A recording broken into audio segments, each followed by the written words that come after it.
To the first piece of the programme tonight. Now? Okay. This is by Timothy Doyle and it's called Closer.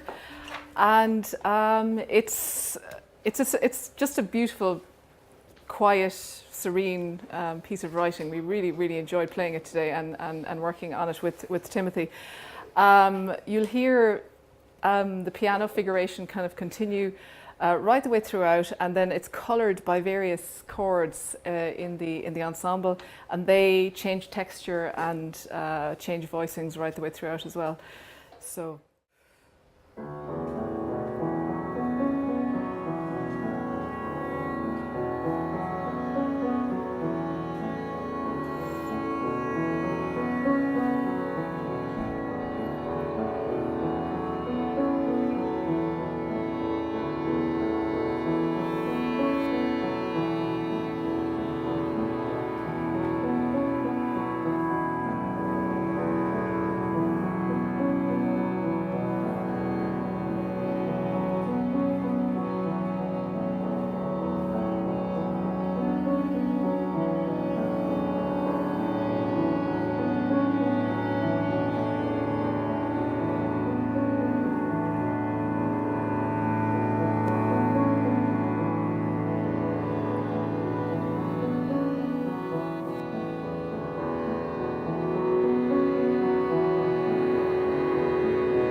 had a massively busy season this year.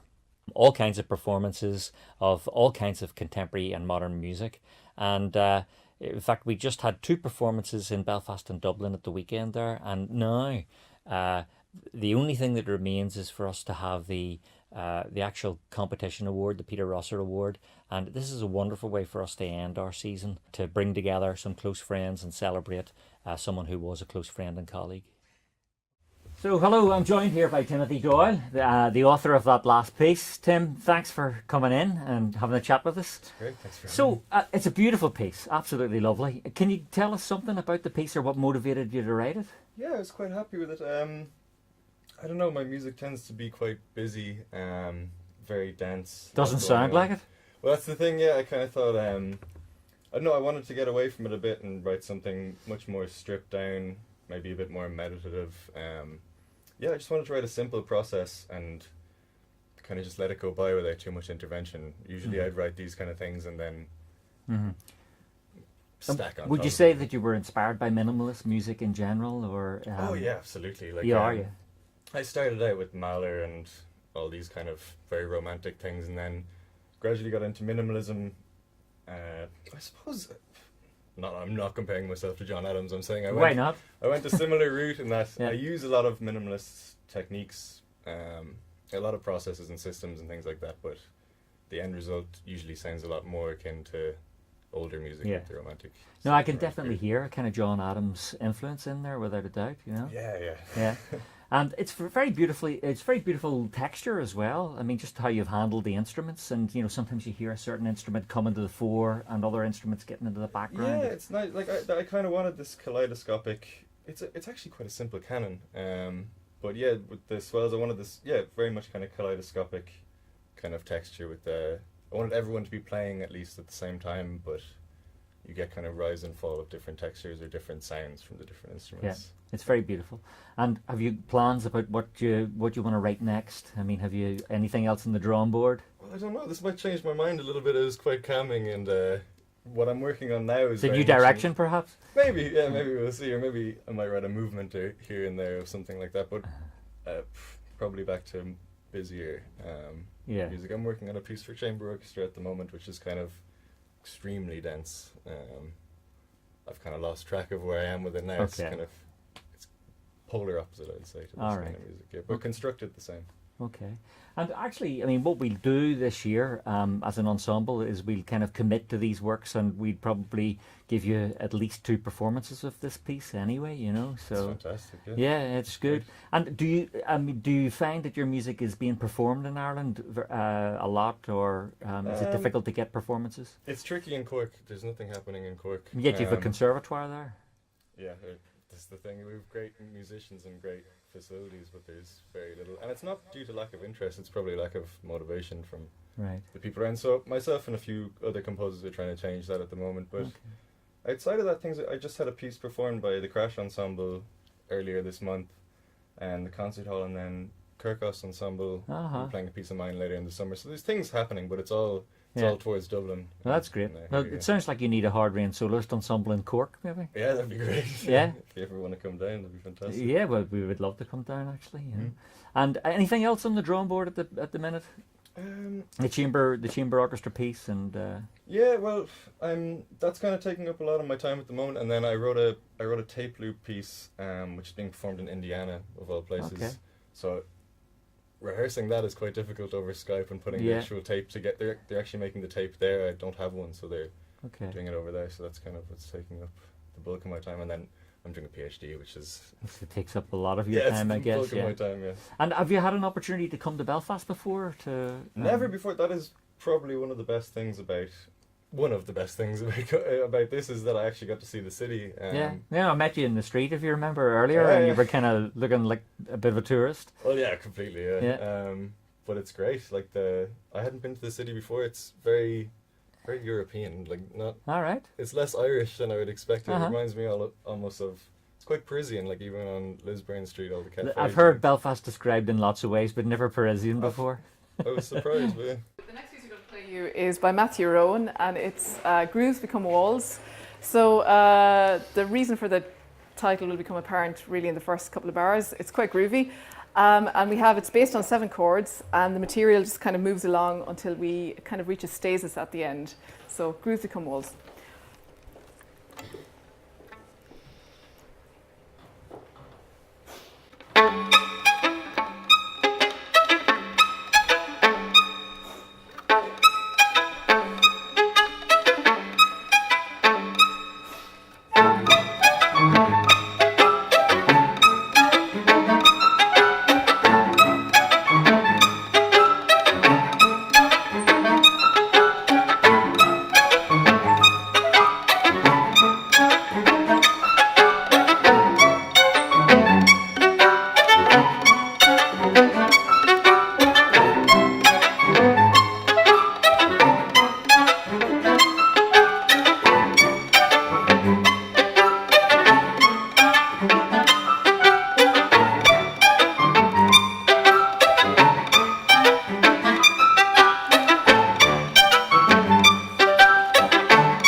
thanks very much for your piece. Thank you.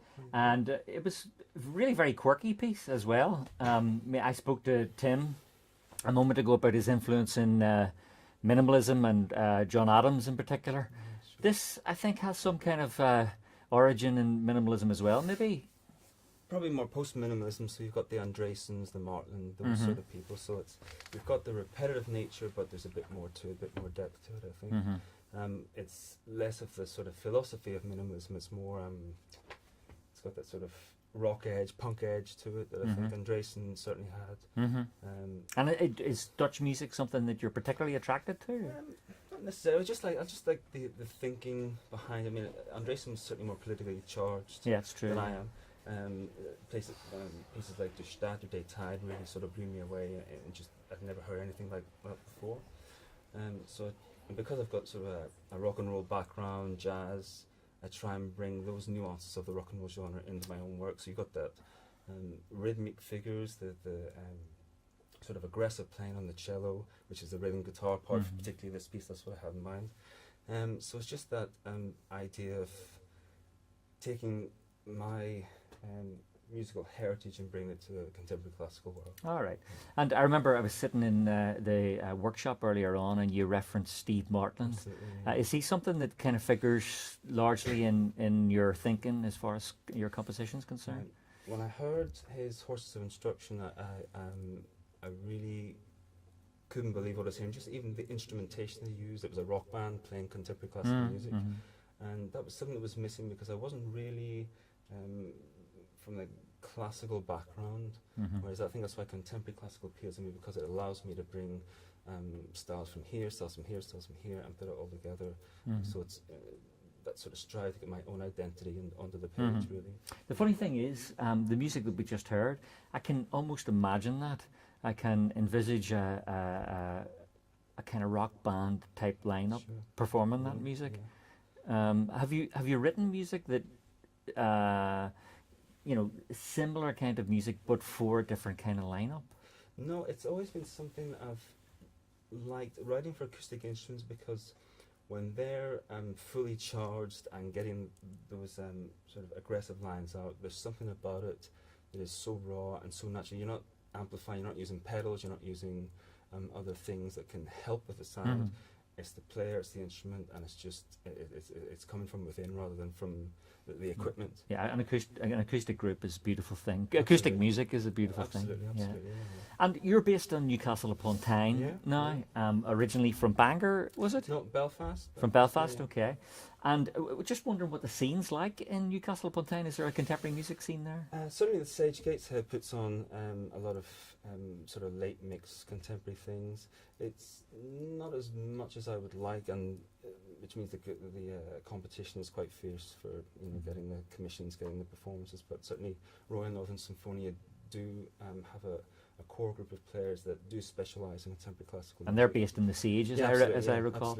Yeah, and I guess it would be good for you to be able to come back here to Belfast and have your pieces performed here as well. And we will commit to performing this piece during our season next year as well. So that's very good news. Yeah. Okay. And what about the rest of your kind of composition career? I mean, do you have opportunities to have performances in Newcastle or generally in England and other parts of the world? Well, much like this competition, I will enter as much as I can. My sort of network of people is a bit gossamer thin. It's difficult to get out there and get my face around. So that's the difficulty at the start, So good. Listen, it's been great to chat with you and catch up, and I wish you all the very best for the future. So welcome back. We're going to play next Daniel Barclay's piece, Five Go to Mystery Moor, and it's based on a 5-note motif, which you'll hear kind of repeated right the way throughout. And we very much enjoyed playing this piece this afternoon and learning it with Daniel. So, Five Go to Mystery Moor. Ready?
So, Daniel Barclay, thanks for your music and thanks for coming up to have a chat with us. Thanks very much. I think I'm a bit out of breath from the quick dash up the stairs, but that's all part of show business. Thanks you know, very much for you got the nice, please. comfortable chair as well.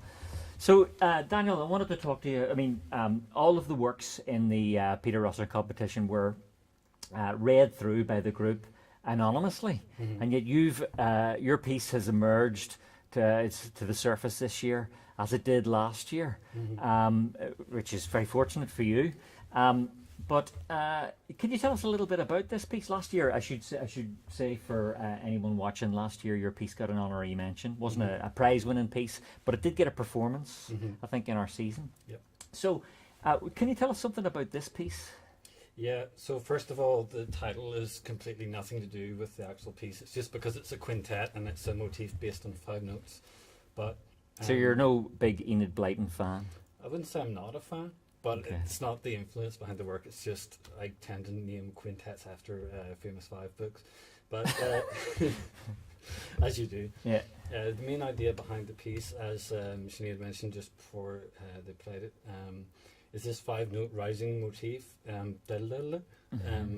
generally a quintuplet and sort of a C major scale or C major pentachord, and then that's surrounded by a G flat major dyad. So it's basically 2 opposing tonalities put against each other, like that. There's a few other things that arise out of that, but that's the main idea behind the piece, is to have these 2 opposing ideas fighting each other throughout the whole piece. Yeah, I was going to say that the piece has a variety of music within it. In fact, you know, almost different sections or different kind of sound worlds that it visits throughout. Is there anything you can tell us about that? I mean, from a formal perspective, you know, how do you approach a work like that? It's probably a product of its sort of long gestation period, that it's, you know, I came up with different ideas that I could do with the material, and I thought, well, then I might need a section for that, you know, so I have to find somewhere to stick it. But for example, there's a version of the motif at the very end, which was originally meant to be like the classical 3rd movement rondo style Right, thing. yeah. You know, the bit where it goes so it's sort of like a compound meter version of the main motif. So that was supposed to be the sort of 3rd movement. Yep. You know, and then there's the slow middle part, which is the traditional slow middle movement. Right. So there's a little bit of influence of traditional, you know, classical formal structure. Well, that's interesting because when I spoke to the last 2 composers, we talked about the influence of minimalism on their music, various types of minimalism, post-minimalism. I mean, there's no obvious influence from minimalism in your piece, but I'm just interested where it comes from. I mean, are there composers that you listen to that you're very influenced by, or is there anything you can point to? I think it's always hard to say once you've just written a piece, you know, or while you're writing it, where the influences are coming from. But certainly having worked with Piers, Halliwell has brought a lot of his sort of ways of thinking into my mind. Other composers that I would generally look up to would either be neoclassicists or neo-romanticists. So 2 of my favourites would be Duthieu and Sariaho. Oh, yeah. Sariaho does a lot of different stuff. Doesn't really sound like my music, but yet she's still one of the composers I listen to all the time. So. Yeah, it's interesting that Piers Halliwell has been our featured composer this year because it's his 60th birthday year. So you've had plenty of opportunities to hear his music this year. Yeah, and I was just going to say he's been a fantastic supporter of Hard Rain, and That's true, yeah. It's great that you've, you know, also played a lot of his music. Yeah, and I spoke to the other 2 composers about the scene in their respective cities, or their adopted cities at least. How do you feel the music scene is in Belfast at the minute, particularly in terms of contemporary music? Just finally. The scene is basically Hard Rain and not much else, you know. So Okay. nowadays we're all sort of international musicians because we use the internet to find out about competitions or go to internships in other countries. In Belfast, like you guys have been doing the hard yards, you know, putting in the work to get performance opportunities for young Belfast composers. So doesn't seem like there's a lot else, and I hope I'm not snubbing anyone by ignoring anything, but certainly you guys are at the forefront. Well, of it. that's nice of you to say so. So, listen, thanks very much for coming in. Thank It you was very great- much great- for playing the piece. Great to chat with you. So last year was the first year of the competition. It was very much in a sense, a pilot scheme to see exactly what we could do in Peter's name. And this year we have 3 more successful candidates who we plan to workshop and perform and video stream. And we're hoping that we can actually make even more of it this year. So here I am in the band room with all the Hard Rain soloists, and we're having a good chat about the relative merits of the pieces. So the first piece by Timothy Doyle I thought was an excruciatingly beautiful piece. So I don't know, what's your own feeling on it as people having to perform this music? Anyone want to? Yeah, I think it's really difficult music to perform, actually, because you really have to focus, and it takes quite a lot of concentration to play music that's beautiful and slow. That's probably not the perception of people in the audience too, because it's slow. Yeah. You know, people probably have the impression that it's quite a, you know, it's an easier piece to play than something much more frantic, like Edward's piece that opened the.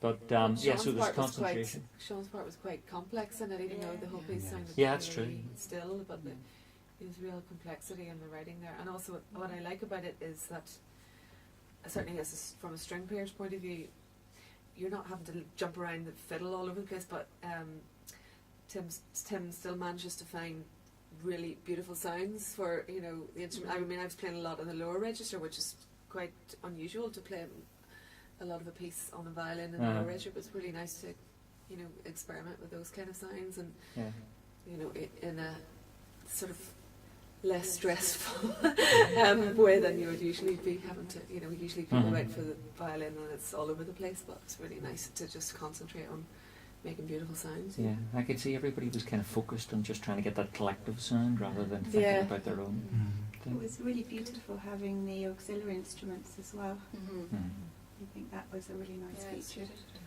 Yeah. So maybe moving on then to Matthew Rowan's piece, very, very different vibe, much more energetic. So what was the feeling there? I mean, it had very definite plus points as well. Yeah, it was nice. I mean, each instrument kind of had a solo passage in that, which was quite fun, you know, so you had the kind of normal ensemble playing, and then we would each come to the fore with different things. Plus the last section of the piece I particularly liked, you know, to contrast with all that energetic, rhythmic driven music, you know, then there's really peaceful, actually quite beautiful harmonies at the end as well.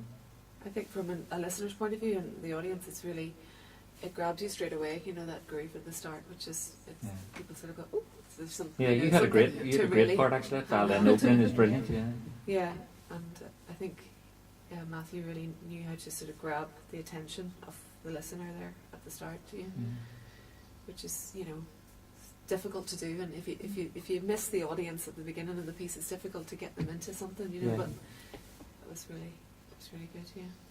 Sinead, maybe from the perspective of the conductor, is there anything that you can say about either of the pieces, any of the pieces? Oh, certainly. I mean, the first piece is quite difficult to conduct, actually, because you have to always listen to the piano, and you can't dictate anything, and it has to just be this organic thing that just works within that kind of framework of the piano. So it's always giving enough space for all of the notes. And certainly the second piece is fun. It's great. It's nice to conduct something in 4/4 that's modern. So that was really groovy. But it was and I think definitely you know, it was good fun. But yeah, the first piece. Is it interesting? Closer, it sounds when you hear the piece as if it might be easy for us to sit down and play it without a conductor, but actually in the piano part there are bars with like nine notes, 9 in the time of 4 and things like that. That's the thing. I think it's done very subtly. It's very nice because he's manipulating everything in terms of the harmony and the rhythm, the time meter, very subtly each time, and it's very gradual and sort of organic evolution through the piece. And I think that's been executed really well. So that brings us to Daniel Barclay's piece then, which is a completely different ball game altogether. Any immediate thoughts on that? It's just astonishing level of detail in the writing. Don't know about you guys, but my part, I mean, every note has articulation and instructions of some kind, so you know he really knows what he wants. There's really nice writing for the instruments, and there's this really gorgeous clarinet feature in it. I think it's a feature. You made one. I tried to. And I think that's nice, and he has a real talent, I think, for writing a really good solo part within the piece. It was interesting when we played through the pieces that, when we didn't know who had written them, that we recognised we did have a hunch it was Daniel. style. So he's definitely got a style of writing. And I loved the end section of that piece tonight of Daniel's. There's real kind of, it sounded very like messiaen chords to me towards the end, at Sean's part, and then the contrast with the other instruments. I thought, if anything, I would have liked a bit more of that kind of end section. Though there's time constraints, but it was really effective ending. There was a bit of controversy at the start with the miming. Oh yeah. Yeah, we all had. The audience won't have picked up on that. They won't have seen the instructions, but. Yeah, so in some of the parts, you were actually instructed to mime, and in others it was ad lib. So if we wanted to, actually, what Daniel wrote in my part was so beautiful, and same as yours, Dave. I think we just played it because I didn't want to mime it. I wanted to hear it. But it's quite an unusual thing, and.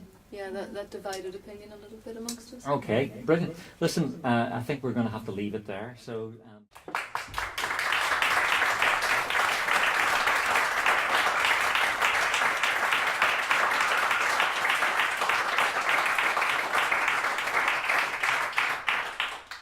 Thanks very much, everyone. Yes, my name is Anne Cambridge, and I'm here from the Peter Rossley Foundation. And for those of you who didn't know Peter, he was a unique and challenging individual. Anyone who did know him, I think, would agree, and he would be so delighted with this evening. He wrote about music, and if anyone was fortunate enough to see the Jack Quartet on their tour in Ireland this year, will know that yes, he knew his stuff as far as this is concerned, and he would have been so impressed with the this evening. He really would. But he would have been particularly delighted and excited about the fact that the potential that he saw in Hardween Soloist Ensemble has come to fruition in such a relatively short period of time. The impact that it's had on the cultural life of Northern Ireland has been incredible, not just for composers and musicians, but also for audiences here in Northern Ireland who I don't know where everyone has come from, but every time I go to a Hardween Soloist Ensemble concert, it's incredible, So we are incredibly lucky to be able to be part of this and to be here today. But also, of course, I need to thank Hardween and their support with the Arts Council of Northern Ireland, which of course it wouldn't be possible to do any of this without. Cormac O'Kane from Red Box Recording here, who has given us this wonderful venue and this incredible opportunity to be able to broadcast this live over the internet, so you guys will have this forever, which is great. Yes, and yes, a round of applause.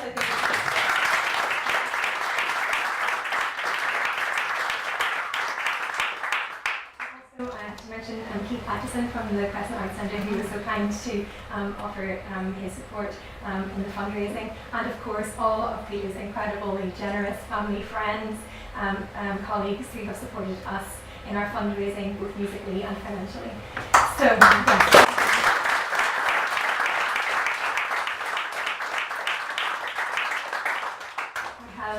yes. I have the unenviable task of announcing our winners. Of course, as you know, everyone here this evening is a prize winner.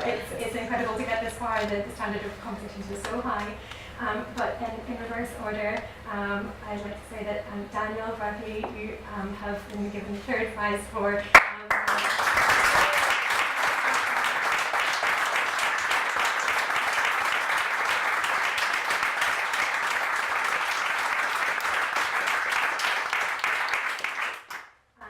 In the second place, and of course that's going to tell you who first is Matthew Rowan with Roofs Come Walls.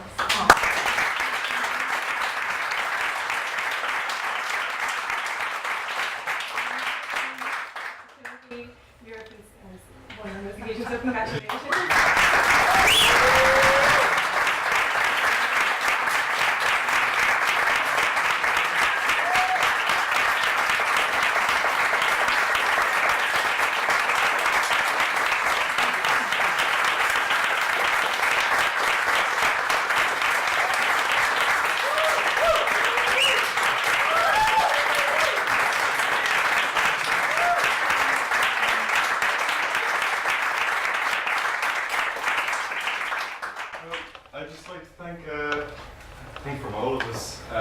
Greg and for everyone involved, Hard Rain Ensemble, for putting this on. This kind of stuff is rare in Ireland. It's pretty amazing that we have stuff like this. And thanks everyone for coming and supporting this kind of thing. It's great. Cheers.